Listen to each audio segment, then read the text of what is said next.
আসসালামু আলাইকুম। আমি গ্রেপ ইঞ্জিনিয়ারিং থেকে ফারদুল আহমেদ বলছি। তো আমাদের আজকের বিষয়বস্তু হচ্ছে যে আঙ্গুর গাছ আমরা কিভাবে রোপণ করব। তো আপনারা জানেন যে আঙ্গুর গাছ সাধারণত সব থেকে ভালো হয় যেটা একটু লাল মাটি, ওই মাটিগুলোতে আঙ্গুর গাছ ভালো হয়।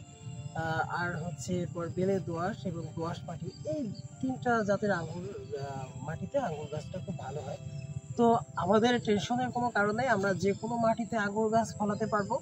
তো আমি আজকে আপনাদেরকে এই সম্পর্কে ধারণা দিব যে আঙ্গুর গাছের মাটি কিভাবে প্রস্তুত করবো এবং আঙ্গুর গাছের কিভাবে লাগালে আঙ্গুর গাছটা দ্রুত বড় হবে এবং আমরা যথাযথ সময়ে আঙ্গুর পাবো। তো আমাদের এখানে যে মাটিটা দেখতে পাচ্ছেন, আমাদের এটা কিন্তু লাল মাটি না, এটা হচ্ছে বেলে দোআঁশ মাটি। তো আমরা আঙ্গুর গাছ লাগানোর ক্ষেত্রে আমরা যেটা করেছিলাম যে আমরা এখানে প্রায় 10 কেজি ভার্মি কম্পোস্ট দিয়েছিলাম এই মাটি যখন আমরা গাছটা লাগাই। আর অনেকের প্রচলিত ভুল ধারণা আছে যে আঙ্গুর গাছ যে এখানে ইটের গোড়া, পাথরের গোড়া ইত্যাদি ইত্যাদি দিতে হবে। তো আপনাদের এটা নিয়ে কোনো টেনশনের কারণে, আঙ্গুর গাছটা যেটা মূলত জৈব সারটা অনেক পছন্দ করে। তো আমাদের এইখানে যে মাটিটা দেখবেন যে একটু কালচে টাইপের মাটি, তো এই মাটিটাতে আমরা 10 কেজি ভার্মি কম্পোস্ট এবং হচ্ছে আপনার ইউরিয়া দেইনি প্রথম অবস্থাতে।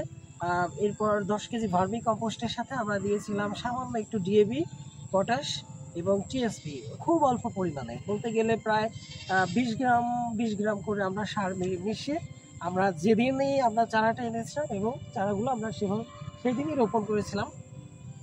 তো আমাদের অনেক ক্ষেত্রেই দেখা যাচ্ছে যে অনেকের ভুল ধারণা যে আঙ্গুর গাছে লাগানোর সময় আমাদের ইটের গুঁড়া, পাথর কুচি ইত্যাদি দিতে হবে। আপনারা যদি থাকে দিতে পারেন, আর না থাকলে আপনাদের এটা নিয়ে টেনশনের কোনো কারণ নাই।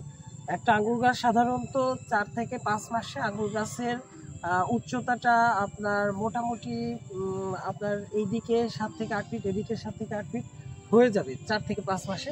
আর সাধারণত আমাদের বেশিরভাগ জাত যেগুলো আছে সেগুলা 1 বছরের পরে গিয়ে ফল ধরে। তবে বাইকোনোর এবং অন্যান্য এক হলো এই ধরনের অন্যান্য কিছু জাত আছে যেগুলো 1 বছরের আগে ফল ধরে।